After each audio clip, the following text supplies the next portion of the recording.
নদী ছুটে চলে তোমার গান গেয়ে, মুগ্ধ হয়ে দেখি আমি চেয়ে চেয়ে। নদী ছুটে চলে তোমার গান গেয়ে, মুগ্ধ হয়ে দেখি আমি চেয়ে চেয়ে। সাগরের গাড়ি জানে শুনিতে পাই, তুমি প্রভু স্রষ্টা মহান। সৃষ্টিকারা এই মায়ার ভুবন, কেড়ে নেয় প্রভু আমার মন। সৃষ্টিকারা এই মায়ার ভুবন, কেড়ে নেয় প্রভু আমার মন। এসব কিছু তুমি করেছো দান, গাহি তব প্রভু তোমার গান। তুমি মালিক, তুমি খালিক, তুমি রহিম রহমান। তুমি মালিক, তুমি খালিক, তুমি রহিম রহমান। সৃষ্টিকারা এই মায়ার ভুবন, কেড়ে নেয় প্রভু। আসসালামু আলাইকুম ওয়া রাহমাতুল্লাহি ওয়া বারাকাতুহু। ইন্নাল হামদালিল্লাহ নাহমাদুহু ওয়া নাস্তাঈনুহু ওয়া নাস্তাগফিরুহু ওয়া নাউযু বিল্লাহি মিন শুরুরি আনফুসিনা ওয়া মিন সাইয়্যাতি আ'মালিনা। من يهده الله فلا مضل له ومن يضلل فلا هادي له وأشهد أن لا إله إلا الله وحده لا شريك له وأشهد أن محمدا عبده ورسوله. يا أيها الذين آمنوا اتقوا الله حق تقاته ولا تموتن إلا وأنتم مسلمون. يا أيها الناس اتقوا ربكم الذي خلقكم من نفس واحدة وخلق منها زوجها وبث منهما رجالا كثيرا ونساء. واتقوا الله الذي تساءلون به والأرحام إن الله كان عليكم رقيبا. يا أيها الذين آمنوا اتقوا الله وقولوا قولا سديدا يصلح لكم أعمالكم ويغفر لكم ذنوبكم ومن يطع الله ورسوله فقد فاز فوزا عظيما. اللهم صل على محمد وعلى آل محمد كما صليت على إبراهيم وعلى آل إبراهيم إنك حميد مجيد. اللهم بارك على محمد وعلى آل محمد كما باركت على إبراهيم وعلى آل إبراهيم إنك حميد مجيد. সম্মানিত উলামায়ে কেরাম, সম্মানিত মুসল্লিয়ানে আযম, আল্লাহ রাব্বুল আলামিনের দরবারে কোটি কোটি শুকরিয়া যে আল্লাহ রাব্বুল আলামিন আমাদেরকে 1437 হিজরি সনের 29শে যুলকাদা তারিখে সলাতুল জুমুআ আদায় এবং খুতবাতুল জুমুআ শোনার উদ্দেশ্যে আল্লাহ রাব্বুল আলামিনের পবিত্র ঘর মসজিদে উপস্থিত হওয়ার পরে কোরআনে কারীম এবং হাদিস নববী সাল্লাল্লাহু আলাইহি ওয়াসাল্লাম থেকে আল্লাহ রাব্বুল আলামিনের দ্বীন সম্পর্কে কিছু কথাবার্তা বলার এবং শোনার তৌফিক দিয়েছেন, সেই রাব্বুল আলামিনের শুকর আদায় করি। সকলে বলি আলহামদুলিল্লাহ। সম্মানিত মুসল্লিয়ানে কেরাম, আমরা আজকের খুতবা যে বিষয়টি আলোচনা করব সেই বিষয়টি হল ফাদাইলুল আইয়ামিল আশার মিন জিলহিজ্জা ওয়া আমালুহা ওয়া ইয়াউম আরাফা ওয়াল মানহা আনহু ফি ইয়াউমিল ঈদ। অর্থাৎ এটার বাংলা মূল কথা হল যুলহিজ্জার প্রথম 10 দিনের আমাদের করণীয় এবং বর্জনীয় কাজসমূহ। বর্তমান যে মাসটি অতিবাহিত হয়ে গেল এই মাসের নাম হল, এখন কি মাস? যুলকাদা। যুলকাদার আজকে হল 29 তারিখ, অর্থাৎ আজকে অথবা আগামীকাল এই যুলকাদার শেষ তারিখ। আগামীকাল থেকে অথবা পরশুদিন থেকে শুরু হবে যুলহিজ্জাহ। আমাদের দেশে বাংলায় লেখা হয় জিলকদ, জিলহজ, এইভাবে লেখা হয়, কিন্তু এটার সঠিক উচ্চারণ হবে যুলকাদা, যুলহিজ্জাহ। যুলহিজ্জা মানে হজের মাস, হিজ্জা মানে হজ। ওয়ালিল্লাহি আলান নাসে হিজ্জুল বাইত। এখান থেকে হজ শব্দটা হায়ের উপরে জবর দিয়েও হয়, জের দিয়ে হয়। এটা হাজ হয় আবার হিজ দুইটাই হয়। তো যুলহিজ্জা মানে হলো হজের মাস। এই মাসটি শুধু হজের মাস নয়, এই মাসটা একটা ফজিলতময় মাসও। এই মাসের বিশেষ করে প্রথম 10 দিন, 1 তারিখ থেকে শুরু করে 10 তারিখ পর্যন্ত, এই 10টি দিন খুবই ফজিলতময় এবং বরকতময়। এজন্য আজকে আরব দেশে 30 তারিখ, আরব বিশ্বে গতকাল ঘোষণা দেওয়া হয়েছে যে কোথাও চাঁদ দেখা যায় নাই। আজকে তাদের 30শে যুলকাদা, আগামীকাল থেকে তাদের পহেলা যুলহিজ্জা শুরু হবে। এবং হজের তারিখও সৌদি সরকার ঘোষণা করেছেন যে হজ হবে, তাদের ঈদ হবে 12 তারিখ, হজ হবে 11 তারিখ। 11ই সেপ্টেম্বর এবছর পবিত্র হজ্জে বাইতুল্লাহ তারিখ। তো আমরা যে বিষয়টি আলোচনা করব আজকের খুতবায়, কয়েকটি ভাগে আলোচনা করব। প্রথম বিষয়টি হলো ফাদাইলুল আইয়ামিল আশার মিন জিলহিজ্জা। যুলহিজ্জা মাসের প্রথম 10 দিনের ফজিলত। এই 10 দিনের ফজিলত সম্পর্কে কোরআন এবং সুন্নাহ কি এসেছে। তারপরে আলোচনা করব ওয়া আমালুহা, এই 10 দিনের আমল কি, আমাদের করণীয় কি, আমরা হাদিস থেকে এই বিষয়ে কি নির্দেশনা পাই। এরপরে আরেকটি বিষয় আলোচনা করব ফাদাইলু ইয়াউমে আরাফা ওয়া আমালুহা। ইয়াউমে আরাফার ফজিলত এবং ইয়াউমে আরাফায় আমাদের করণীয়। আরেকটি বিষয় হলো এই 10 দিনের মধ্যে বর্জনীয় নিষিদ্ধ কাজসমূহ, যেগুলো আমরা করে থাকি অথচ ইসলামে এগুলো করা নিষিদ্ধ। এই খুতবাটিকে আমরা 2 ভাগে ভাগ করেছি। যুলহিজ্জার প্রথম 10 দিনের করণীয় বর্জনীয়, এটা আজকে হলো পার্ট 1, প্রথম পর্ব। আরেকটি পরবর্তী খুতবায় আমরা ইনশাআল্লাহ এটা দ্বিতীয় পর্ব আলোচনা করব। এই 10 দিনের সাথে অনেকগুলো বিষয় সম্পৃক্ত। এর বাহিরে ইয়াউমুন নাহার, কোরবানি সম্পৃক্ত। তো কোরবানির বিষয় আমরা আজকের খুতবায় আলোচনা করব না, ইনশাআল্লাহ সেটি পরবর্তী খুতবায়। এরপরে আইয়ামুত তাশরিক। আইয়ামুত তাশরিক যে দিনগুলো, এই দিনগুলো খুব ফজিলতময়। আইয়ামুত তাশরিকের কিছু করণীয় আমল আছে, সেগুলো আমরা ইনশাআল্লাহ পরবর্তী খুতবায় আলোচনা করব ইনশাআল্লাহ। প্রথমে আমরা আসি ফাদাইলুল আইয়ামিল আশার মিন জিলহিজ্জা। যুলহিজ্জা মাসের প্রথম 10 দিনের ফজিলত। কোরআনে কারিমে সরাসরি জিলহজ মাসের নাম আল্লাহ পাক উল্লেখ করেন নাই।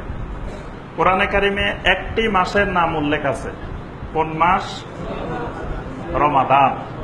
12টি মাসের মধ্যে শুধুমাত্র শাহরু রমাদান, সূরা আল বাকারার 185 নম্বর আয়াত, আল্লাহ পাক বলছেন শাহরু রমাদান আল্লাযী উনজিলা ফীহিল কুরআন। সেখানে আল্লাহ পাক রমাদান মাসের নামটি উল্লেখ করেছেন। আর বাকি 11টি মাসের নাম সরাসরি কোরআনে কারিমে উল্লেখ হয় নাই। এই হিসাবে যুলহিজ্জা মাসের নামও কোরআনে কারিমে শাহরু জিলহিজ্জা এরকম উল্লেখ হয় নাই। তবে কোরআনে কারিমের একটি সূরা আছে, সূরা আল ফজর।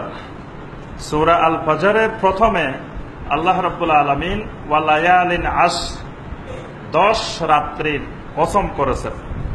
এই 10 রাত্রি বলতে কোন 10 রাত্রি, এটির ব্যাখ্যায় মুফাসসিরিন ইকরাম বলছেন এই 10 রাত্রি বলতে যুলহিজ্জা মাসের প্রথম 10 দিনের রাত্রি। সুবহানাল্লাহ। আল্লাহ পাক ইরশাদ করেছেন ওয়াল ফাজর ওয়া লায়ালিন আশর ওয়াশ-শাফঈ ওয়াল ওয়াতর ওয়াল ফাজরে, ফজরের কসম, ফজরের শপথ, ওয়া লায়ালিন আশরে, 10 রাত্রির কসম, ওয়াশ-শাফঈ ওয়াল ওয়াতরে, জোড় এবং বেজোড়ের কসম। সুবহানাল্লাহ। কোরআনে কারীমের অলংকার, কোরআনে কারীমের বালাগাত কত উচ্চ মানের। এই সূরাটার দিকে লক্ষ্য করলে আমরা দেখব যে এই সূরাটার ছন্দটা আল্লাহ রাব্বুল আলামিন কত সুন্দর করে মিলিয়েছেন। দেখেন, ওয়াল ফাজর শেষ অক্ষর হলো রা, ওয়া লায়ালিন আশর শেষ অক্ষর রা, ওয়াশ-শাফঈ ওয়াল ওয়াতর শেষ অক্ষর, ওয়াল লাইলি ইযা ইয়াসর। এখানে শেষ অক্ষর কিন্তু রা ছিল না, এখানে শেষ অক্ষর ছিল ওয়াল লাইলি ইযা ইয়াসরি। এখানে কি ইয়া আছে? ইয়াটাকে আল্লাহ রাব্বুল আলামিন বাদ দিয়ে দিয়েছেন। এটাতে গ্রামারের কোনো নিয়মও নাই। এখানে ইয়া বাদ দেওয়ার আরবিক নাহু সরফের গ্রামারের কোনো নিয়মও নাই যে এই নিয়মের কারণে এখানে ইয়া বাদ দিয়েছেন। কিন্তু আল্লাহ রাব্বুল আলামিন কোরআন নাজিল করার সময় ইয়াটা আল্লাহ বাদ দিয়ে দিয়েছেন। বাদটা কেন দিয়েছেন আল্লাহ রাব্বুল আলামিন? ছন্দ ঠিক রাখার জন্য। কোরআনের মিউজিক অফ আল কোরআন, মুসিকা ফিল কোরআন, কোরআনের মিউজিককে আল্লাহ পাক ঠিক রাখার জন্য এখানে ইয়াটা বাদ দিয়ে দিয়েছেন। আল্লাহ পাক বলছেন ওয়াল্লাইলি ইযা ইয়াস হাল ফি যালিকা কাসামুল লিযি হিজর। এখানে কি রা, এটাকে বলা হয় কাফিয়া, মানে অন্তমিল, লাস্টের অক্ষরটা মিলানো। আবার দেখেন শব্দগুলা কি রকম, ওয়াল ফাজর প্রথমটা জবর, মাঝখানেরটা জজম, তারপরে আরেকটা আসছে সেটা জবর হোক বা জের হোক, এইভাবে আসছে। ঠিক দেখেন ওয়া লায়ালিন আশর, জটিল মানে আইনের উপরে জবর, সিনের উপরে ফাজর শব্দটা যেরকম সেম শব্দ ওয়া লায়ালিন আশর, ওয়াশ-শাফঈ ওয়াল ওয়াতর সেম ফজরের মতো, ওয়াশ-শাফঈ ওয়াল ওয়াতরে ওয়াল লাইলি ইযা ইয়াসর ফজরের মতো, ফাজর যেরকম এই সব শব্দগুলা দেখেন আল্লাহ পাক কত কঠিন শব্দগুলাকে এক জায়গায় ছন্দবদ্ধ করে মিলিয়েছেন। পৃথিবীর কোন কবি সাহিত্যিক কোরআনের কাছে হার মানতে বাধ্য হয়েছেন এই জন্যই যে এটা পৃথিবীর কোন মানুষের পক্ষে এইভাবে ছন্দবদ্ধ বাক্য এক জায়গায় অর্থসহ মিলানো। ওয়াল ফাজরে ওয়া লায়ালিন আশরে ওয়াশ-শাফঈ ওয়াল ওয়াতরে ওয়াল লাইলি ইযা ইয়াসরি, তারপরে হাল ফি যালিকা কাসামুল লিযি হিজর। এইভাবে আল্লাহ রাব্বুল আলামিন এই সূরাটিকে নাজিল করেছেন। এখানে ওয়াল ফাজরে বলছেন আল্লাহ পাক, ওয়াল ফাজর, ফজরের কসম বলতে কোন ফজর? তাফসীরে ইবনে কাসির, তাবারি, কুরতুবী সব তাফসীরে বলা হয়েছে আল ফাজরু আল মুরাদু বিহি ফাজরু ইয়াউমিন নাহার খাসাতান। ফজর বলতে কোরবানির দিন 10 তারিখের সকালবেলার ফজরকে বুঝিয়েছেন। সুবহানাল্লাহ।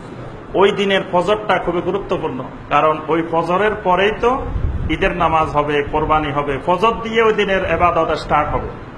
কিন্তু আমরা দেখি আমাদের অনেক ভাই সেদিনও ফজর পড়ে না। এরকম হতভাগা ভাইও আমাদের সমাজে আছে যারা সেদিন ঘুম থেকেই উঠে 8টার সময় 9টার সময় উঠে শুধু ঈদগাহে যায়। ঈদগাহে যাওয়ার উদ্দেশ্য হলো নেতৃত্ব দেওয়ার জন্য, যে ঈদগাহের সভাপতি সাহেব, সেক্রেটারি সাহেব, তারপরে ক্যাশিয়ার সাহেব, তারপরে এলাকার বড় গণ্যমান্য নেতা, তারপরে ওখানে গিয়ে সবার সাথে দেখা সাক্ষাৎ হবে। আসলে ওখানে ইবাদত মুখ্য উদ্দেশ্য না। ইবাদত মুখ্য উদ্দেশ্য হলে ফজর দিয়ে স্টার্ট হতো। তাহলে ওই দিনের ফজরের আল্লাহ পাক কসম করেছেন ওয়াল ফাজর ওয়া লায়ালিন আশর। লায়ালিন আশর বলতে কি বলা হয়েছে?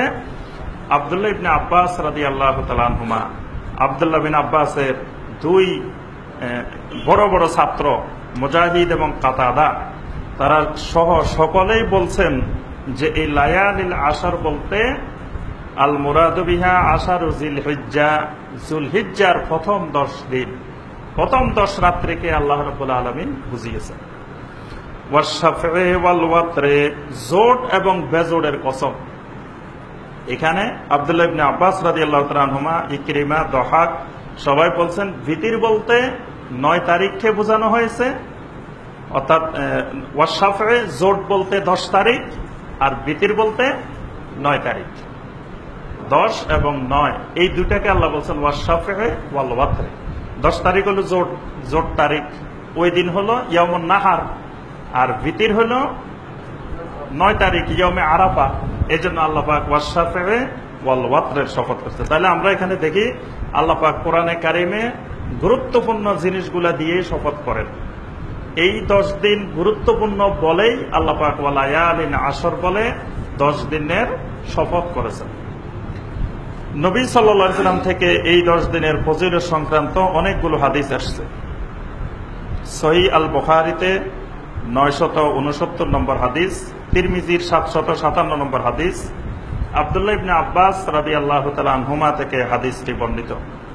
আল্লাহ রাসূল সাল্লাল্লাহু আলাইহি সাল্লাম বলেন, মা মিন আইয়ামিন আল আমালুস সালিহ ফীহিন্না, নবী সাল্লাল্লাহু আলাইহি সাল্লাম বলেন, মা মিন আইয়ামিন, এমন কোন দিবস আল্লাহর জমিনে নেই, আল আমালুস সালিহ ফীহিন্না, ওই দিনগুলোতে আমলে সালেহ করা, আহাব্বু ইলাল্লাহি মিন হাদিহিল আইয়ামিল আশর, এই 10 দিনের চেয়ে আল্লাহর কাছে অধিক প্রিয়, বেশি প্রিয় এরকম কোন দিনের আমল নাই।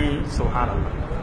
এই 10 দিনের আমলে সালের থেকে, নেক আমলের থেকে অধিক মহব্বতের, অধিক প্রিয় আর কোন আমল আল্লাহর কাছে নাই। সুবহানাল্লাহ। এই 10 দিনের আমলে সালেহকে আল্লাহ পাক এত বেশি পছন্দ করেন। সুবহানাল্লাহ। তবে এখানে একটা বিষয় লক্ষণীয়, তাহলে কি লাইলাতুল কদরের ইবাদত কি এই 10 দিনের ইবাদতের চেয়ে ফজিলতময় না? এটার ব্যাপারে মুহাদ্দিসিন কেরাম সমাধান দিয়েছেন এইভাবে যে এই 10 দিনের ব্যাপারে নবী সাল্লাল্লাহু আলাইহি ওয়াসাল্লাম বলছেন মিন হাযিহিল আইয়ামিল আশর, এই 10 দিনের ফজিলতময় হলো রাতের চেয়ে দিনের ফজিলত বেশি, আর ওই লাইলাতুল কদরের হলো দিনের চেয়ে রাতের ফজিলত বেশি। এই জন্য নবী সাল্লাল্লাহু আলাইহি ওয়াসাল্লাম বলছেন মিন হাযিহিল আইয়ামিল আশর, এই 10 দিনের, এখানে দিনের আমলের গুরুত্ব বেশি রাতের আমলের চেয়ে।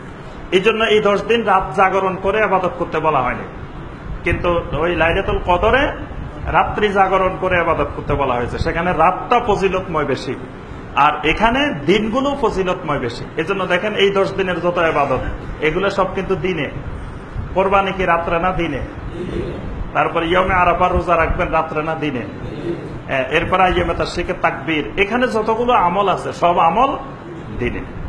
সাহাবায়ে কেরাম জিজ্ঞাসা করলেন, ইয়া রাসূলুল্লাহ সাল্লাল্লাহু আলাইহি ওয়াসাল্লাম, ওয়ালাল জিহাদু ফি সাবিলিল্লাহ, আমরা জানি যে আল্লাহর রাস্তায় জিহাদ হলো সবচেয়ে বেশি ফজিলতময়, তাহলে এই 10 দিনের আমলে সালেহ কি ওই আল্লাহর রাস্তায় জিহাদের থেকেও কি বেশি ফজিলতময়?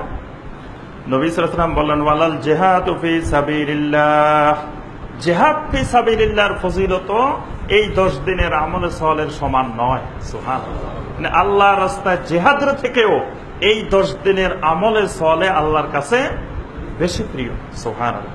তবে ইল্লা রাজুলুন খারাজা বিনাফসিহি ওয়া মালিহি ফালাম ইয়ারজি মিন যালিকা বিশাইইন, তবে কোন ব্যক্তি যদি তার নিজের জীবন এবং সম্পদ নিয়ে আল্লাহর রাস্তায় জিহাদ করার জন্য বের হলো, এই জীবন আর সম্পদ নিয়ে এই লোক আর বাড়িতে ফিরে নাই, ওই জিহাদের ময়দানে শহীদ হয়ে গেছে, ওই লোকের মর্যাদা শুধু এই 10 দিনের আমলের থেকে বেশি।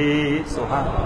শহীদের মর্যাদাটা শুধু 10 দিনের আমলের চেয়ে বেশি, এর বাহিরে আর কোন আমলের মর্যাদা এই 10 দিনের আমলের সালেহ থেকে বেশি নয়। সুবহানাল্লাহ।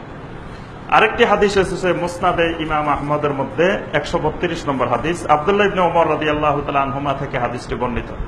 নবী সাল্লাল্লাহু আলাইহি ওয়াসাল্লাম বলেন, মা মিন আইয়ামিন আযমু ইনদাল্লাহ ওয়ালা আহাব্বু ইলাইহি মিনাল আমালি ফীহিন্না মিন হাযিহিল আশর, নবী সাল্লাল্লাহু আলাইহি ওয়াসাল্লাম বলেন, এই 10 দিনের আমলের থেকে অধিক মহব্বতের, অধিক প্রিয় এবং এর থেকে বেশি মহান ফজিলতময় কোন আমল আর কোন দিবসে নাই। সুবহানাল্লাহ। এই 10 দিনের আমলের থেকে বেশি ফজিলতময়, বেশি মহব্বতের, আল্লাহর বেশি প্রিয় আর কোন দিনের আমল নাই। ফাকসিরু ফীহিন্না মিনাত তাহলিল ওয়াত তাকবীর ওয়াত তাহমিদ, সুতরাং এই দিনগুলোতে তোমরা বেশি বেশি করে তাহলিল করো, তাকবীর করো, তাহমিদ করো। এই দিনগুলোতে বেশি বেশি করে তাহলিল, তাহলিল মানে কি? তাসবিহ মানে সুবহানাল্লাহ, তাহলিল মানে লা ইলাহা ইল্লাল্লাহ। আমাদের দেশে খতমে তাহালিলও আছে। খতমে তাহালিল নাম শোনেন নাই? কি কেউ পড়াইছেন খতমে তাহালিল? পড়ায়ও নাই, এই জন্য নামও জানা না।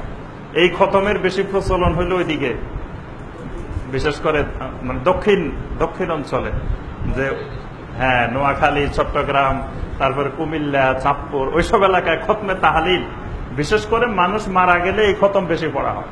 মানুষ মারা যাওয়ার সাথে সাথে খতমে তাহালিল, তাহালিল মানে শুধু লা ইলাহা ইল্লাল্লাহ পড়বে। তো নবী সাল্লাল্লাহু আলাইহি ওয়াসাল্লাম বলেন এই দিনগুলোতে বেশি বেশি তোমরা তাহালিল করো, অর্থাৎ বেশি বেশি লা ইলাহা ইল্লাল্লাহ, লা ইলাহা ইল্লাল্লাহ, লা ইলাহা ইল্লাল্লাহ, লা ইলাহা ইল্লাল্লাহ। রাতে দিনে হাঁটতে চলতে ফিরতে বেশি বেশি তাকবীর। এবং এরপরে হাদিস আসতেছে যে দুজন সাহাবী এই 10 দিন আসলে বাজারে যেতেন, বাজারে গিয়ে তারা জোরে জোরে তাকবীর বলতেন, আল্লাহু আকবার, আল্লাহু আকবার বলতেন। আর সাহাবায়ে কেরাম শুনে তারাও আল্লাহু আকবার, আল্লাহু আকবার বলতেন। তাহলে এই দিনের এই তাহলিল গুলো সুফে সুফে না, জোরে জোরে আপনি আওয়াজ করে করে সবসময় শুধু লা ইলাহা ইল্লাল্লাহ, লা ইলাহা ইল্লাল্লাহ। ওয়াত তাকবীর, তাকবীর বেশি বেশি তাকবীর। তাকবীর কি? আল্লাহু আকবার, আল্লাহু আকবার, আল্লাহু আকবার।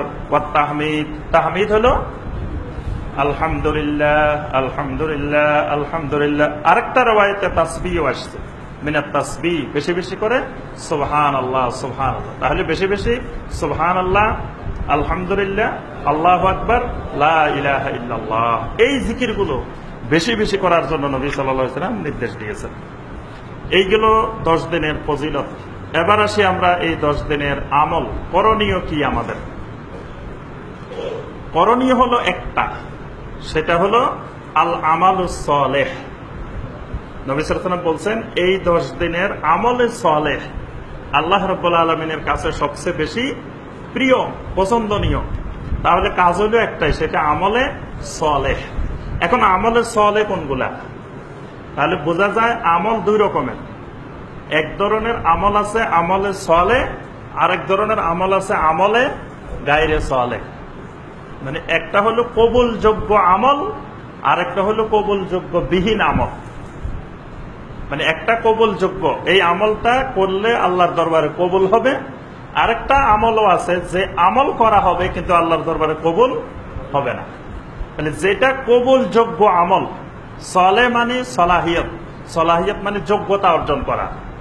যে আমলটা কবুল হওয়ার যোগ্যতা অর্জন করে সেটার নাম হলো আমলে সালেহ। কোরআনে দেখবেন সব জায়গায় খালি আমল করতে বলা হয়নি, আমলের সাথে একটা শব্দ যোগ করা আছে, ইল্লাল্লাযীনা আমানু ওয়া আমিলুস সালিহাত, ইন্নাল্লাযীনা আমানু ওয়া আমিলুস সালিহাত। যত জায়গায় আমলের কথা আসছে, আমলের সাথে দেখবেন যে সালিহাত, সালেহ কথাটা আসছে। সালেহ মানে আমলটা হইতে হবে কবুলযোগ্য। যেমন আমি সালাত আদায় করব, সালাত আদায় করলে যে এটা কবুলযোগ্য হবে তা না। আমার সালাতের ইখলাস, নিয়ত যদি বিশুদ্ধ না হয় তাহলে আমি সারা জীবন সালাত আদায় করব, কিন্তু সালাত কোনোদিন কবুলযোগ্য হবে না। আমার সালাত যদি মুতাবাআত সুন্নাত রাসূলুল্লাহ সাল্লাল্লাহু আলাইহি ওয়াসাল্লাম না হয়, রাসূলুল্লাহ সাল্লাল্লাহু আলাইহি ওয়াসাল্লামের পদ্ধতিতে সুন্নত অনুযায়ী না হয়, তো সারা জীবন নামাজ পড়বো কিন্তু কবুল হবে না।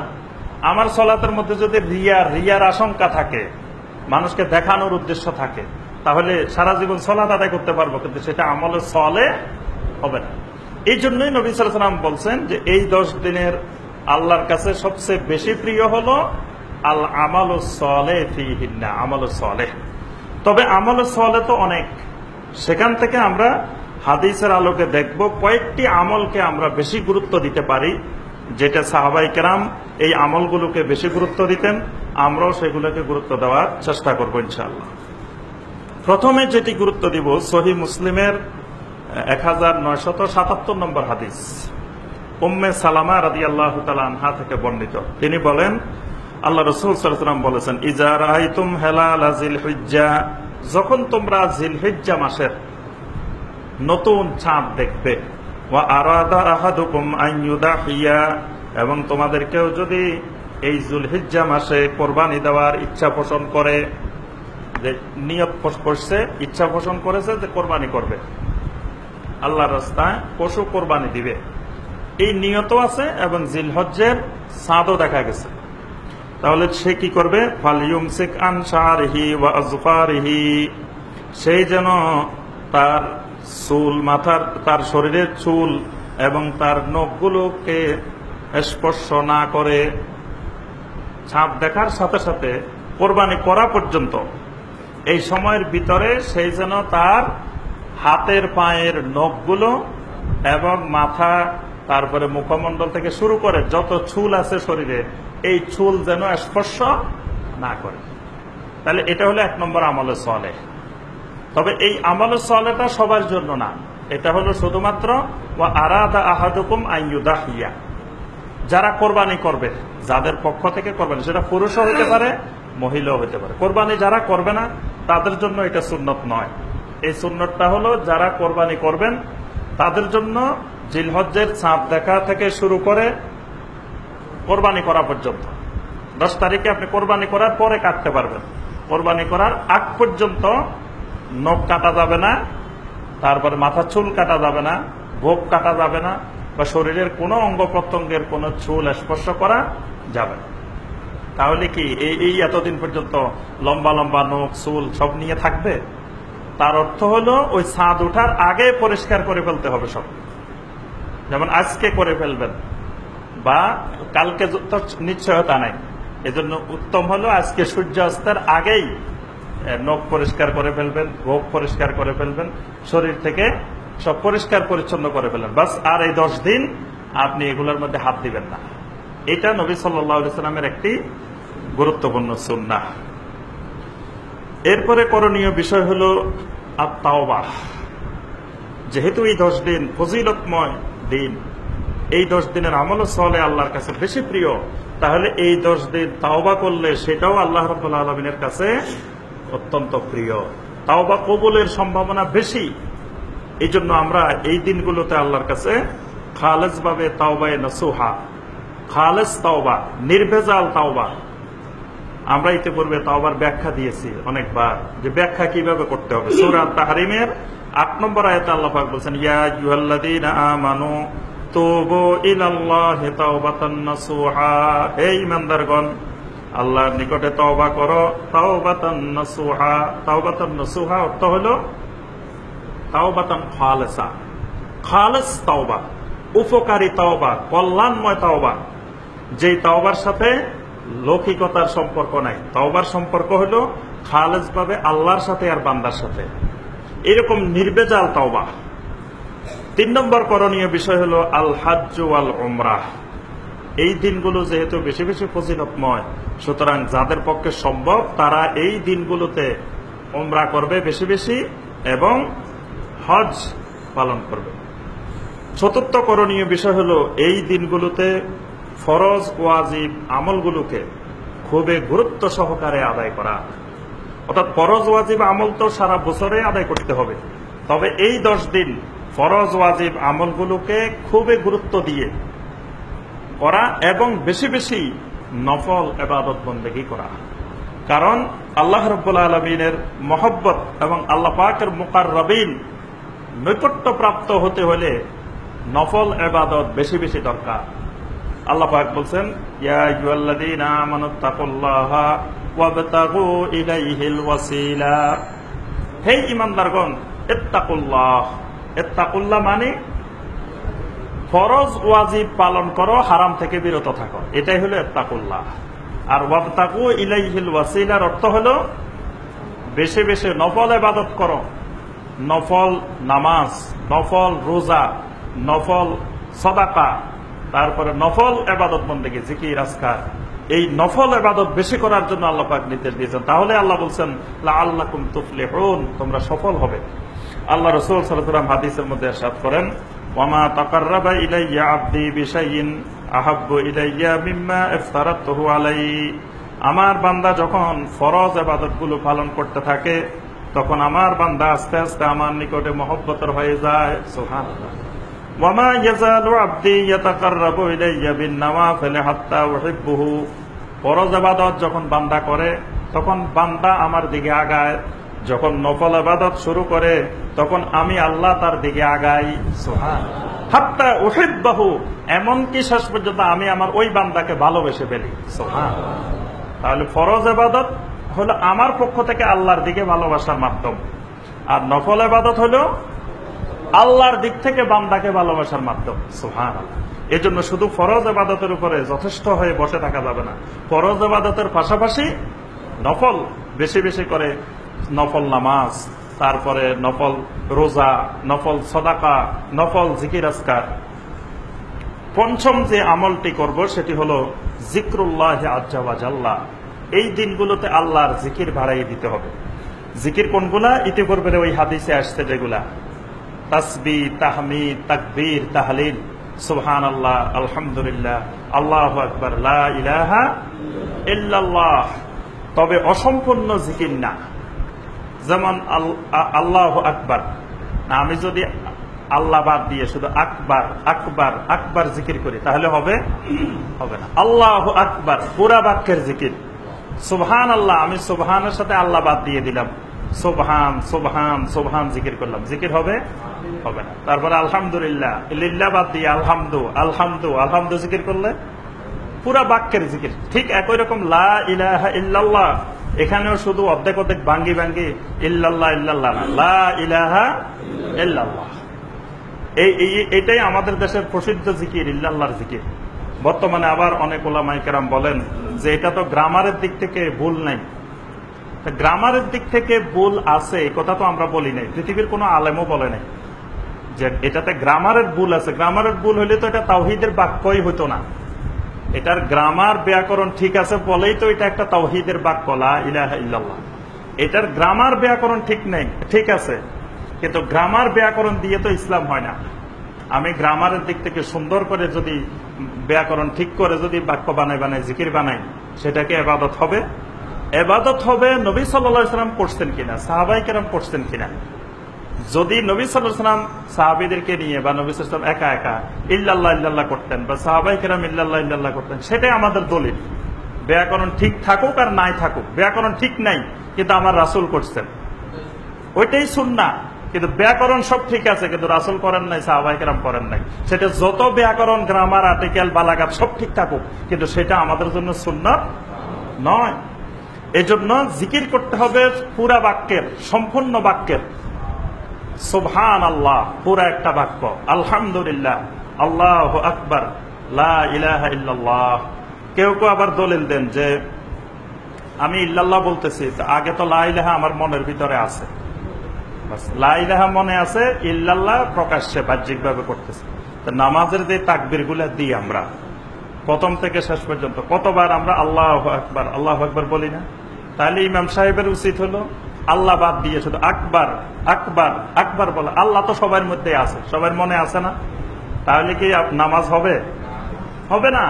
মনে থাকলে হবে না, এটা মনের থেকে বের করতে হবে।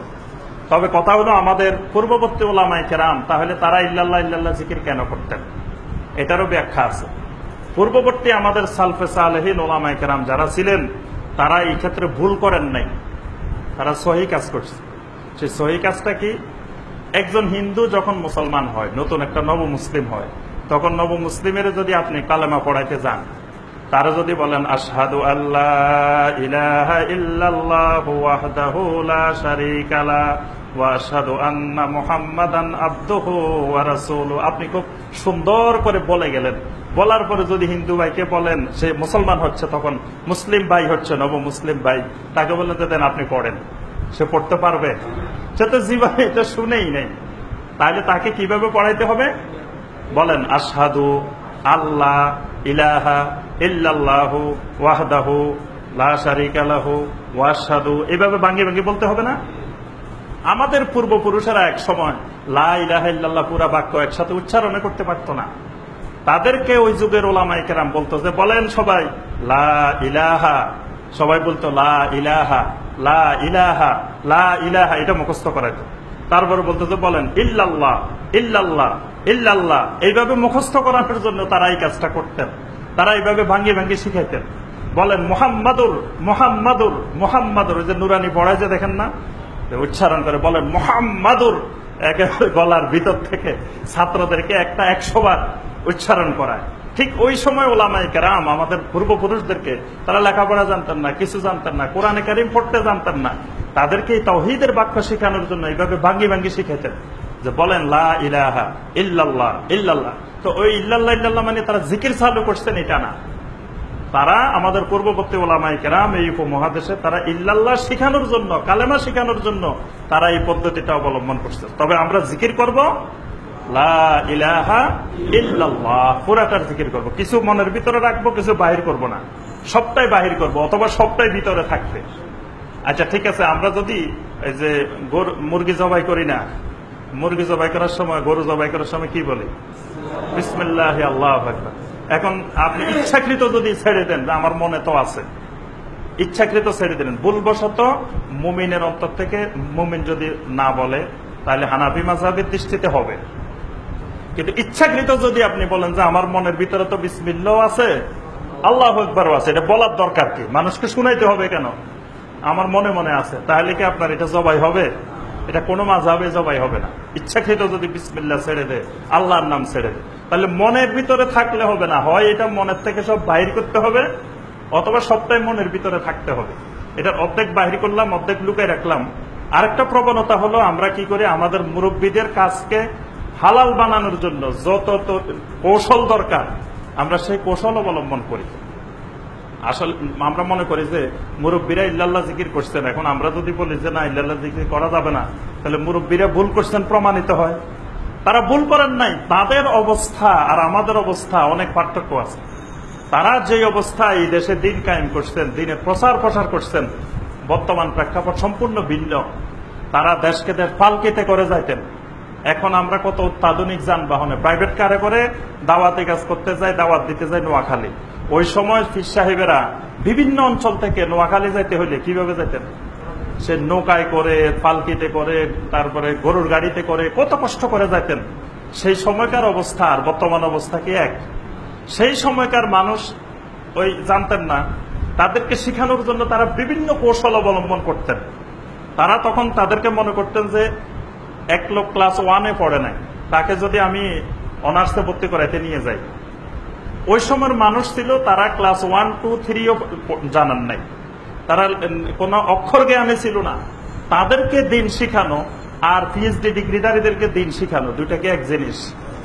তারা ওই সময় কত কষ্ট করে তাদের জীবনের সব বিসর্জন দিয়ে তারা এই গ্রাম, বাংলার গ্রামে গ্রামে ঘুরে ঘুরে তারা এইভাবে দিন শেখানোর বিভিন্ন কৌশল অবলম্বন করতেন। কিন্তু তাই বলে তারা ভুল করেন নাই। এই বিষয়টা খেয়াল রাখলে আর আমাদের ওই ইল্লাল্লাহ জিকিরকে জায়েজ বানানোর জন্য এত কৌশল, এত গ্রামার, এত আর্টিকেল, এত ব্যাকরণ আমাদের দরকার হয় না। আল্লাহ পাক আমাদের সবাইকে সঠিকভাবে জিকির করার তৌফিক দান করুন। এরপরে যে কাজটি করতে হবে সেটি হলো তাহলিল তাকবীরের ব্যাপারে একটা হাদিস আছে বুখারীর মধ্যে, কিতাবুল ঈদাইন। এখানে একটা হাদিস আসছে, আব্দুল্লাহ ইবনে ওমর রাদিয়াল্লাহু তাআলা আনহুমা এবং আবু হুরায়রা রাদিয়াল্লাহু তাআলা আনহু ইয়াখরুজান ইলা সুক ফি আইয়ামিল আশর, এই 10 দিন যখন আসতো তারা বাজারের দিকে বের হয়ে যেতেন, বাজারে যেতেন। ইউকাব্বিরান, বাজারে গিয়ে তারা জোরে জোরে তাকবীর বলতেন, আল্লাহু আকবার আল্লাহু আকবার বলতেন। ওয়া ইউকাব্বিরুন নাসু বিতাকবীরিহিমা, তাদের দুইজনের তাকবীর শুনে অন্যান্য মানুষেরাও তাকবীর বলতেন, আল্লাহু আকবার আল্লাহু আকবার বলতেন, সুবহানাল্লাহ। তাহলে এই 10 দিনের একটি গুরুত্বপূর্ণ আমল তাসবিহ, তাহলিল, তাকবীর, তাহমিদ। এরপরে আরেকটি গুরুত্বপূর্ণ আমল হলো রোজা রাখা। এই 9 দিনে রোজা রাখা, 1 থেকে 9। 10 তারিখ তো রোজা রাখা যাবে না, ঈদের দিন রোজা রাখা হারাম। তাহলে 9 তারিখ পর্যন্ত এই 9 দিন রোজা রাখা, এটাও একটি গুরুত্বপূর্ণ এই দিনগুলোর আমল। আবার কেউ যদি 9 দিন রাখতে না পারি, এই 9 দিনের ভিতরে সোমবার বৃহস্পতিবার আসবে, সোমবার বৃহস্পতিবার গুলো রাখলাম। অন্য সময়ের সোমবার বৃহস্পতিবার আর এই 10 দিনের সোমবার বৃহস্পতিবার ফজিলতের দিক থেকে অনেক পার্থক্য হবে। তারপরে ইয়মে আরাফাতটা রাখলাম, সোমবার বৃহস্পতিবার ধরেন 3টা আসলো, আর আরাফার একটা রাখলাম, 4টা, 4-5টা হলেও রাখলাম। আর যারা সম্ভব হয় 1 থেকে 9 পুরা দিনগুলো আমরা রোজা রাখলাম। এই ব্যাপারে মুসনাদ ইমাম আহমদের 2236 নম্বর হাদিস, হাফসা রাদিয়াল্লাহু তাআলা আনহা বলেন, আরবাউন লাম ইয়াকুন ইয়াদাহুন্না নবিয়্যু সাল্লাল্লাহু আলাইহি ওয়াসাল্লাম, হাফসা রাদিয়াল্লাহু তাআলা আনহা বলেন যে নবী সাল্লাল্লাহু আলাইহি ওয়াসাল্লাম কখনো 4টি আমল ছেড়ে দিতেন না। একটা আমল হলো সিয়ামু ইয়াউমে আশুরা, আশুরার দিনে রোজা রাখা। এটা নবী সাল্লাল্লাহু আলাইহি ওয়াসাল্লাম কখনো বাদ দিতেন না।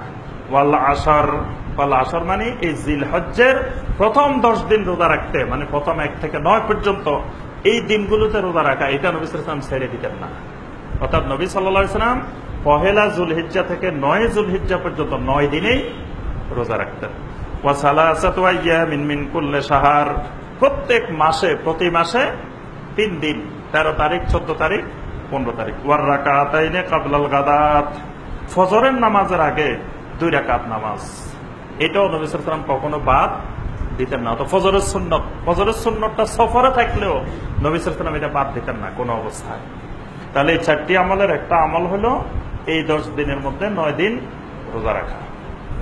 এরপর একটি আমল হলো আল উদহিয়া, কোরবানি করা। একটি আমল হলো সলাত ঈদুল আযহা, ঈদুল আযহার সলাত আদায় করা। এরপর আমরা আসি বিশেষ করে 9 তারিখ ইয়মে আরাফা।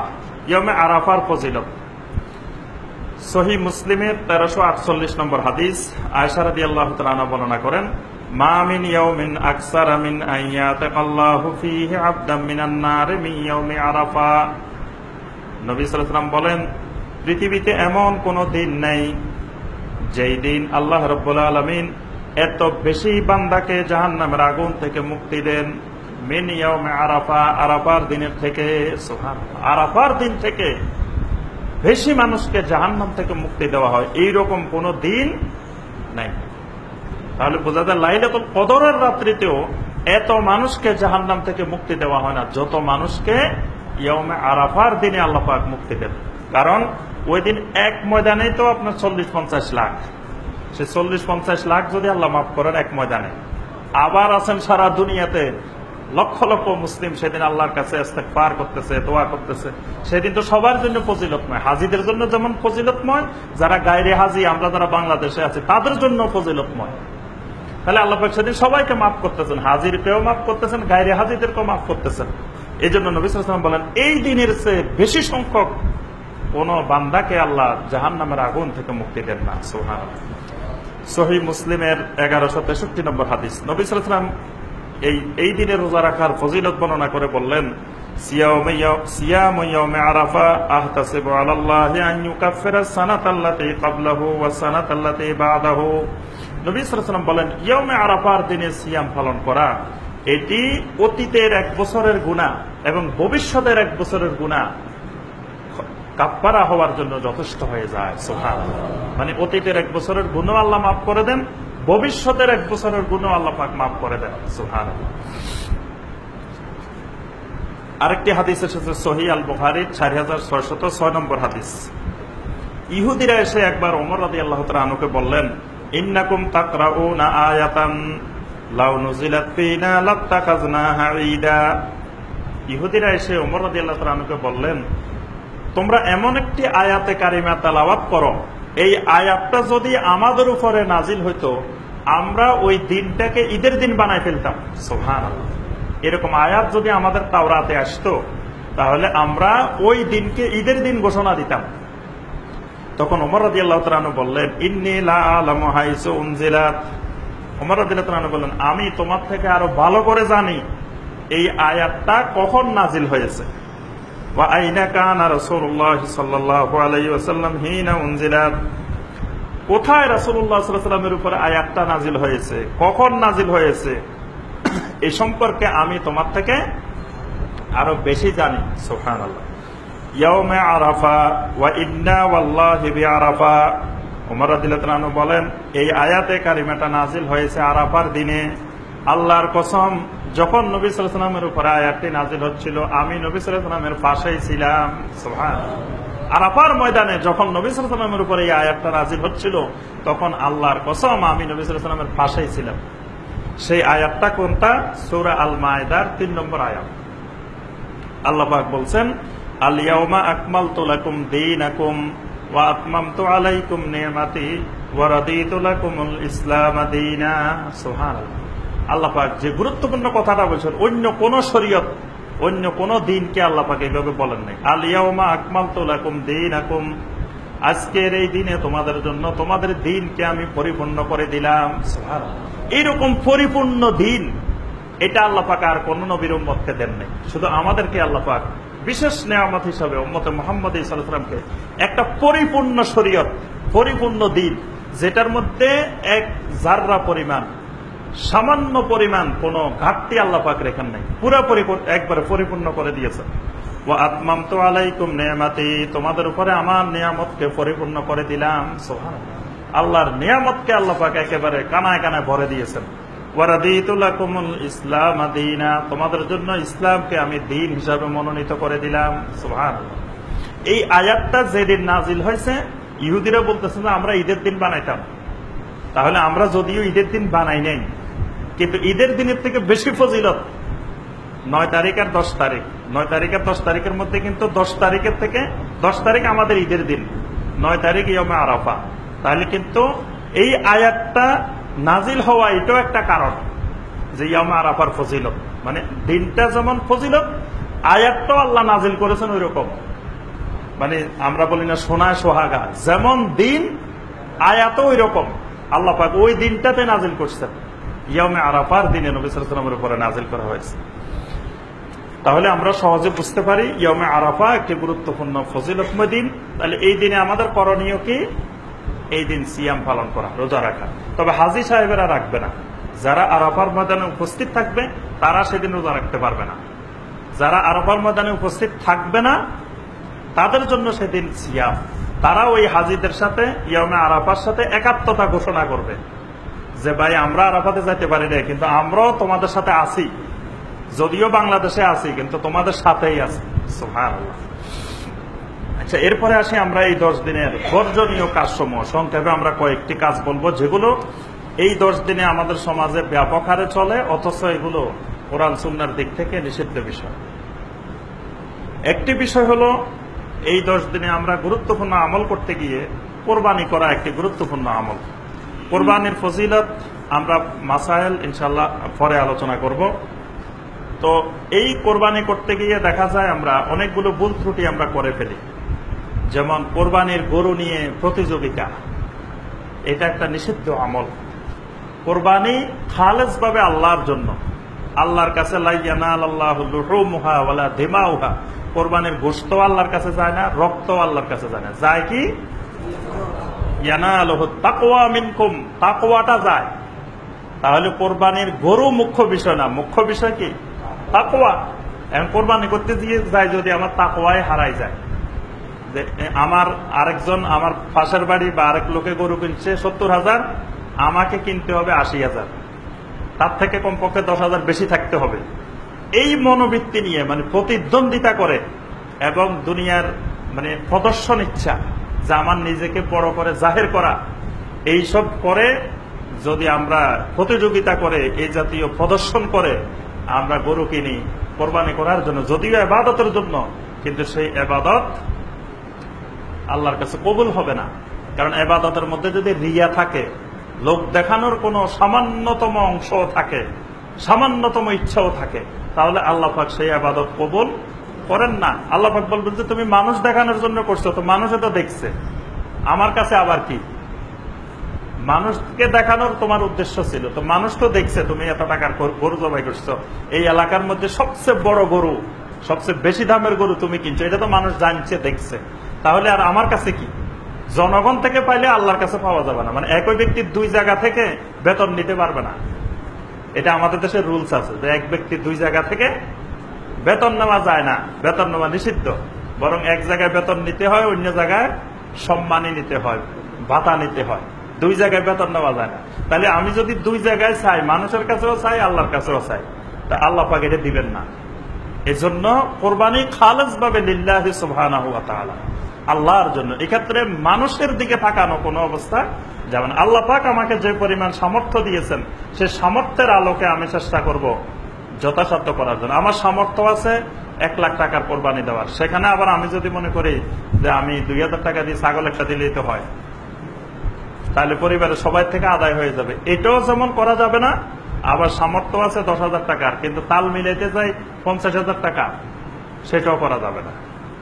এই গর্হিত কাজটা থেকে আমাদেরকে বিরত থাকতে হবে। আরেকটি হলো হালাল উপার্জনের কোরবানি। কিন্তু আমরা দেখা যায় হারাম উপার্জন দিয়েও অনেকে কোরবানি করে থাকি।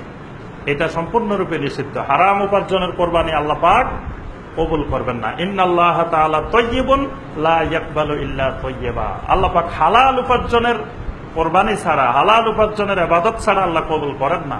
তাহলে আমার ঘুষের টাকা দিয়ে, সুদের টাকা দিয়ে বা অবৈধ উপার্জনের টাকা দিয়ে যদি আমি যত বড় গরুই করি, যত সুন্দর গরুই করি, আল্লাহ পাক এই কোরবানি কবুল করবেন না। এই ক্ষেত্রে খেয়াল রাখতে হবে, যারা অংশীদারির ভিত্তিতে আমরা কোরবানি করি তারা যেন কোনো অবস্থায় এরকম হারাম উপার্জনকারীদের সাথে কোরবানি করবেন না। করলে আপনারটাও যাবে, তারটা তো গেলে গেল। আপনি যেহেতু হারাম উপার্জনকারীর সাথে সংযুক্ত হয়েছেন, ওয়ালা বাড়া করে ফেলছেন, তার সাথে কোরবানি করা মানে তার সাথে আপনার ওয়ালা গড়ে উঠছে, বন্ধুত্ব গড়ে উঠছে।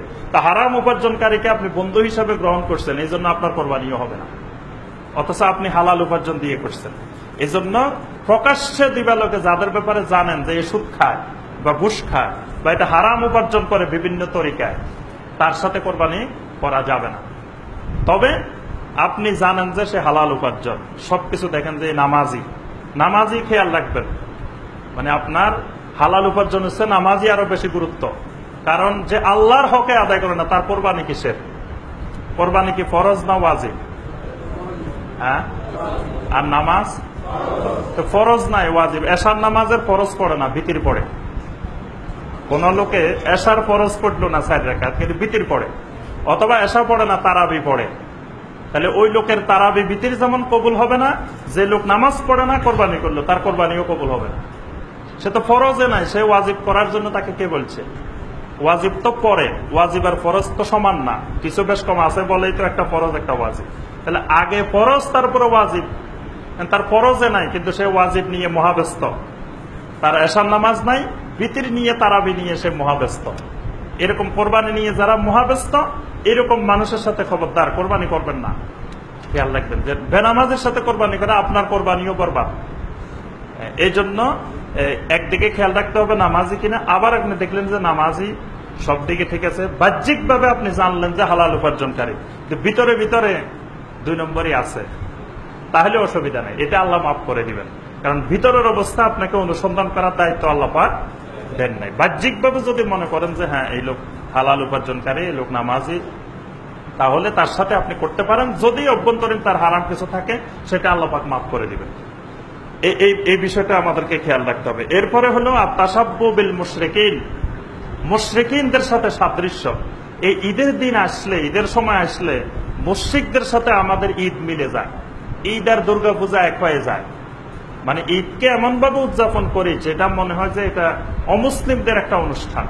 যেমন বৌদ্ধ পূর্ণিমা হচ্ছে, অথবা লক্ষ্মী পূজা হচ্ছে, কালী পূজা হচ্ছে, এই জাতীয় অনুষ্ঠান বানাই ফেলি আমরা ঈদকে। ঈদের দিনের আগের রাত্রে এই এলাকা না, মনে হয় পুরো বাংলাদেশের মানুষ ঘুমাইতে পারে না এখন। আতশবাজি ঈদের আগের রাত্রে সারা রাত আতশবাজি, গান বাজনা চলতেই থাকে। এই গান বাজনা, আতশবাজি এগুলো তো মুশরিকদের বিষয়, মুশরিকদের সংস্কৃতি, এটা ঈদের সংস্কৃতি না। তাহলে এই সংস্কৃতিগুলো এটা হারাম কোন মুসলিমের জন্য ওই রাত্রিতে আতশবাজি করা। এই যে ছেলেরা দেখি যে সারা রাত আতশবাজি করে, আমরা ঘুমাইতে পারি না। গত ঈদেও ওই রাত্রে আমরা ঘুমাইতে পারিনি, যে সারা রাত আতশবাজি করছে। এই যেই ছেলেগুলো আতশবাজি করতেছে এরা কি এই এলাকার আপনাদের ছেলেরা, নাকি অন্য এলাকা থেকে আসি এখানে আতশবাজি করে? তা আপনাদের ছেলে হলে আপনারা কি করেন? যেই বাবা ছেলে কন্ট্রোল করার পাওয়ার নাই, এর বাবা থাকারও অধিকার নাই। যে নিজের ছেলেকে নিজে কন্ট্রোল করতে পারে না, নিজের ছেলেকে নিজে নিয়ন্ত্রণ করতে পারে না, তো হে বাবা থাকার দরকার কি? ওই বাবার তো কচু গাছের সাথে ফাঁস দিয়ে আত্মহত্যা করা দরকার।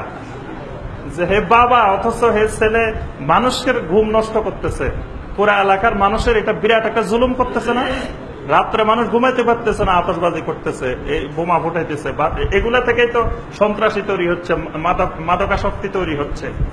এগুলা মা বাবার গাফলতির কারণে আমাদের সমাজে মাদকাসক্তি বলেন, জঙ্গিবাদ বলেন, সন্ত্রাসবাদ বলেন, এটার 90 ভাগ মা বাবা দায়ী। বাকি 10 ভাগ হয়তো পরিবেশ পরিস্থিতি অন্যান্য কিছু দায়ী, কিন্তু 90% হলো মা বাবা দায়ী। মা বাবা ঠিক হইলে সমাজে এগুলো হইতো না। আলহামদুলিল্লাহ, আমি এবারে যে বরিশাল গেলাম, সেখানে একটা উপজেলায় গিয়েছি, যেই উপজেলায় একটা কলেজে দেখছি যে মানে সব ছাত্রী বোরকা পরা, হেজাব পরা, আলহামদুলিল্লাহ। এবং অনেক দূর দূরান্ত থেকে 5 কিলোমিটার 6 কিলোমিটার দূরের থেকেও ছাত্রীরা এসে ওই কলেজে পড়াশোনা করে। ওই উপজেলা চেয়ারম্যান, ইউনিয়ন পরিষদ চেয়ারম্যান আমাদেরকে বললেন যে আমরা রাস্তাঘাটে এই লুঙ্গি পরে পানির মধ্যে লাঠি হাতে লই হাঁটি। ওনারা হলো আসল জনপ্রতিনিধি। বললেন যে আমরা এই পানির মধ্যে, জোয়ারের পানি, বাটার পানি, ওই খাল বিল এগুলোর মধ্যে লুঙ্গি পরে হাঁটে আর হাতের মধ্যে একটা লাঠি আছে। বলে যে কোন এলাকায় এই একটা মেয়ে যদি আসার সময় যদি কোনো ছেলে একটু ইফটিজিং করে, একটা মেয়েকে লক্ষ্য করে কিছু বলছে, আমরা বলছি যে সাথে সাথে শুধু ওই ছেলেটা কার ছেলে এই খবরটা আমাদেরকে মোবাইলে জানাই দিবা, বাস, আর কিছু লাগবে না। ওই যার ছেলে তার 14 গোষ্ঠীর খবর করে তারপর আমরা ছাড়ি। ওই সমাজে বললো যে পুরা বাংলাদেশে ইফটিজিং সমস্যা আছে, কিন্তু আমাদের এখানে আজ পর্যন্ত কোনোদিন কোনো ইফটিজিং সমস্যা হয় নাই। একটা মেয়ে যে ইফটিজিং এর কারণে কলেজে আসতে পারে নাই, সমস্যা হয়েছে, এই ঘটনা ঘটে না। তাহলে এটা না ঘটার কারণ কি? যে নিয়ন্ত্রণ আছে। আর যেখানে নিয়ন্ত্রণ থাকবে না সেখানে তো এই সন্ত্রাসবাদ, জঙ্গিবাদ, মাদকাসক্তি এগুলো হবেই।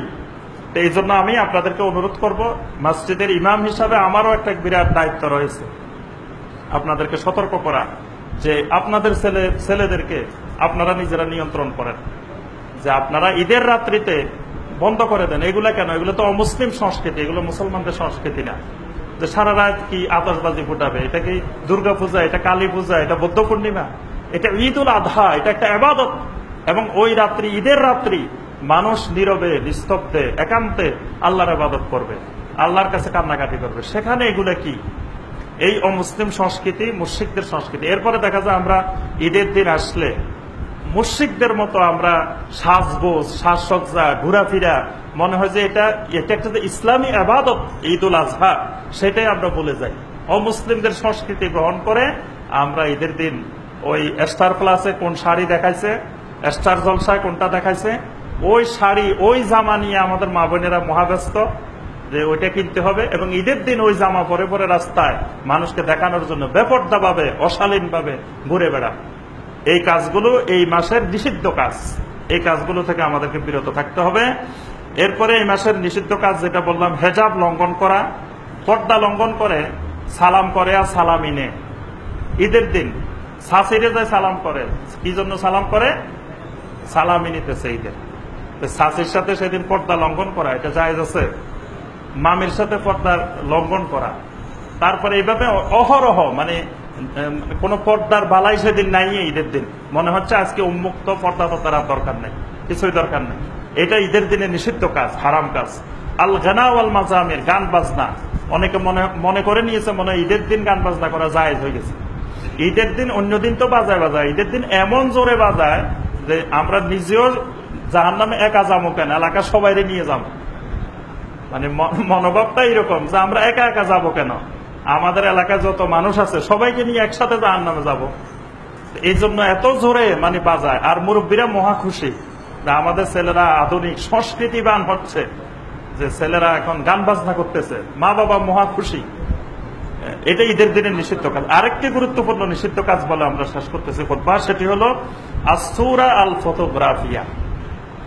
ঈদের দিন আসলে এখন ফেসবুক বাহিরেছে, মোবাইলে সেলফি বাহিরেছে, আরো কত অত্যাধুনিক জিনিস বাহিরেছে, ছবি আর ছবি।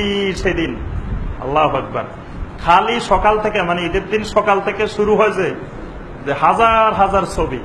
কোথায় যাচ্ছে, টয়লেটে যাচ্ছে, সেটাও ছবি তুলে ফেসবুকে দিয়ে দিচ্ছে যে আমি এখন টয়লেটে যাচ্ছি, আমি এখন অমুক জায়গায় যাচ্ছি, আমি এখন ওই জায়গায় আছি।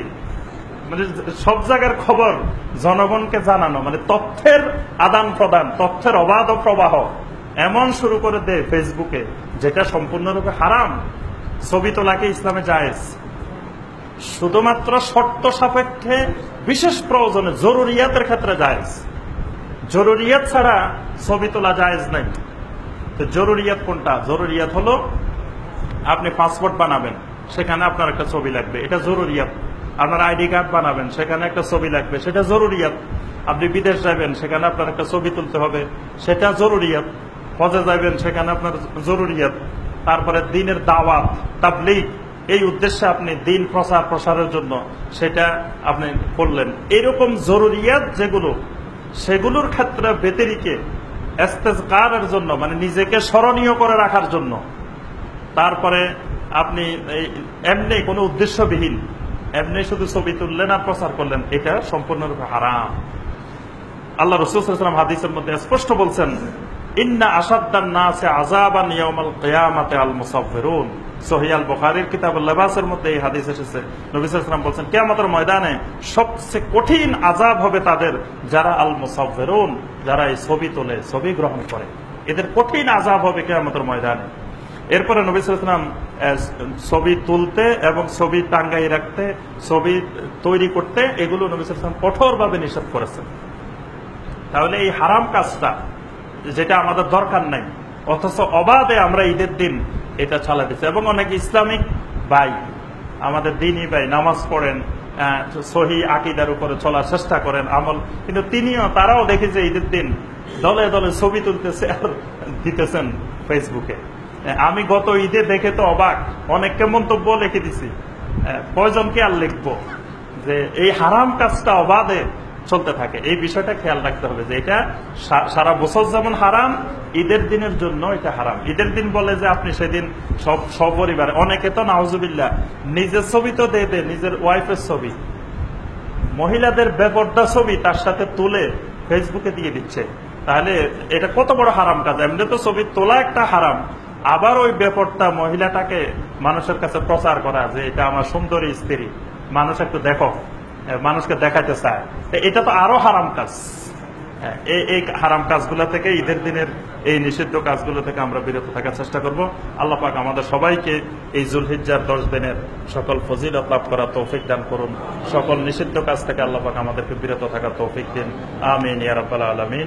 সুবহানাকাল্লাহুম্মা ওয়া বিহামদিকা আশহাদু আল্লা ইলাহা ইল্লা আনতা আস্তাগফিরুকা।